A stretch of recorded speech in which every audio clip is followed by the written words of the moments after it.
wabarakatuh. Hai BIMTekers, perkenalkan nama saya Tea Nur Ajijah. Saya salah satu peserta BIMTek Kaleb UPI Angkatan ke-39 yang sekarang bertugas di MAN 1 Ciamis, Jawa Barat. Pada video kali ini saya akan mendemonstrasikan beberapa praktikum dengan menggunakan bahan kimia dapur. Oke, pada percobaan yang pertama, saya akan mendemonstrasikan reaksi redoks antara betadin dan juga vitamin C. Alat dan bahan yang kita perlukan sangat sederhana dan dapat ditemukan di sekitar kita. Pertama, kita memerlukan sendok. Kemudian yang kedua, kita memerlukan gelas yang telah diisi dengan beras secukupnya. Kemudian ada betadin, dan yang terakhir kita memerlukan serbuk vitamin C seperti ini. Oke. Langkah kerjanya, yang pertama, pada gelas yang telah berisi beras ini, sama kita dimasukkan beberapa tetes cairan betadin, seperti ini. Oke, perhatikan perubahan warnanya. Oke.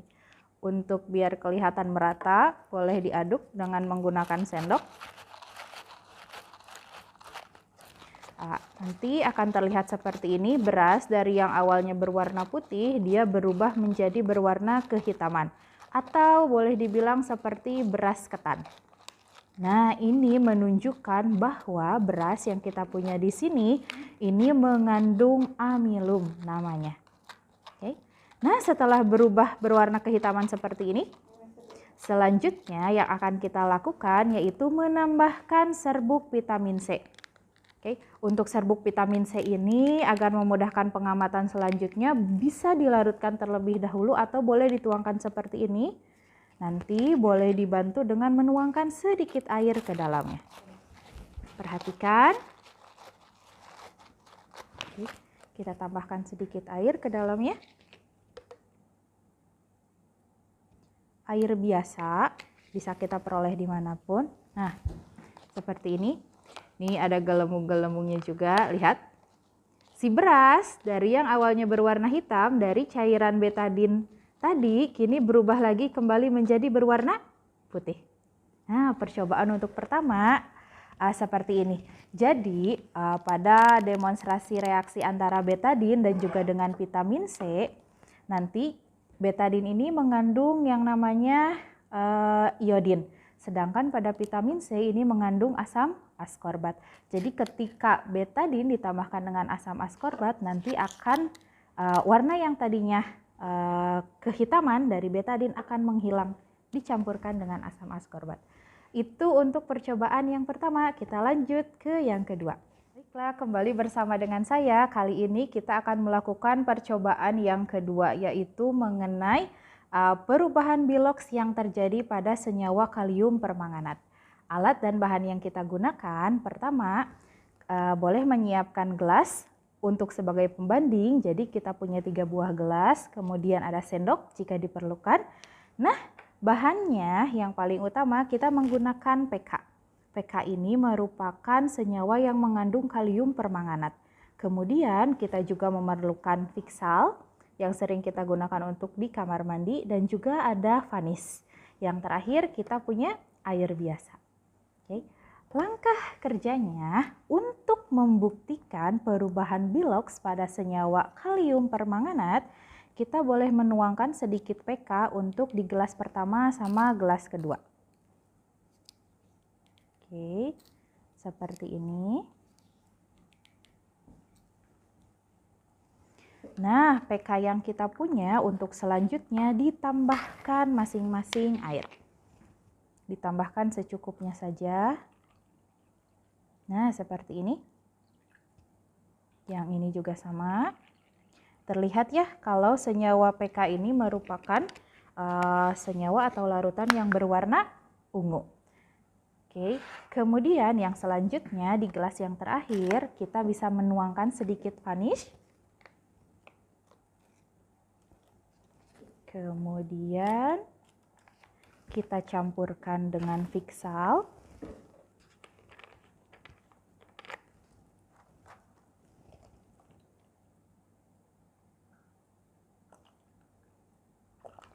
Seperti ini. Nah, campuran vanis sama Fiksal ini sama kita ditambahkan ke dalam larutan PK yang telah kita buat sebelumnya. Perhatikan perubahan warna yang terjadi. Nah, tada, bisa terlihat perubahan warnanya? Ini sebagai pembanding. Larutan PK di awal, dia larutan yang berwarna ungu. Kemudian setelah ditambahkan Fiksal yang dicampur dengan vanis, dia berubah warnanya menjadi tidak berwarna. Oke, jadi pada percobaan kali ini perubahan bilox yang terjadi ketika senyawa PK yang ini dilarutkan ke dalam air berwarna ungu, artinya bilox Mn yang terdapat pada kalium permanganat itu bernilai +7. Sedangkan ketika si senyawa PK ditambahkan dengan hidrogen peroksida yang terdapat pada vanis dalam suasana asam atau di sini memakai dengan Fiksal, maka kalium permanganat tersebut akan tereduksi. Tereduksinya menjadi berapa? Yang akan terjadi Mn akan tereduksi menjadi biloxnya +2 sehingga larutan yang dihasilkan itu menghasilkan larutan yang tidak berwarna. Oke. Demikian untuk percobaan yang kedua. Kita lanjut di percobaan yang terakhir. Di percobaan kita yang terakhir. Nah, di percobaan ini kita akan mencoba membuktikan kalau yang namanya senyawa reaksi pembakaran itu akan selalu memerlukan yang namanya oksigen. Contohnya seperti ini. Di sini kita punya korek api. Oke. Nah, ini si korek api kalau misalkan kita nyalakan, nah akan nyala seperti ini. Nah, bagaimana untuk membuktikan kalau misalkan oksigen itu sangat diperlukan dalam reaksi pembakaran? Alat dan bahan yang akan kita gunakan pada percobaan kali ini, pertama kita punya larutan cuka, kemudian ini soda kue, dan kita punya gelas juga penutupnya. Oke, pertamanya kita boleh memasukkan larutan cuka ke dalam gelas ini. Secukupnya saja, kalau dirasa cukup, boleh, sudah seperti itu. Kemudian kita juga punya soda kue. Oke, larutan cuka dicampurkan dengan soda kue dan kita tutup dulu. Seperti ini. Perhatikan yang terjadi. Kalau misalkan masih tidak terlalu kelihatan, kita boleh tambahkan lagi si cuka yang kita punya ke dalam gelas. Nah, seperti ini. Kita tutup. Oke, ada gelembung-gelembungnya. Nah, kita buktikan sekarang. Korek api ketika di luar, dia menyala seperti ini. Tapi ketika dimasukkan ke dalam sini, dia akan mati. Sekali lagi. Oke. Di luar, korek apinya menyala. Tapi ketika dimasukkan ke dalam, dia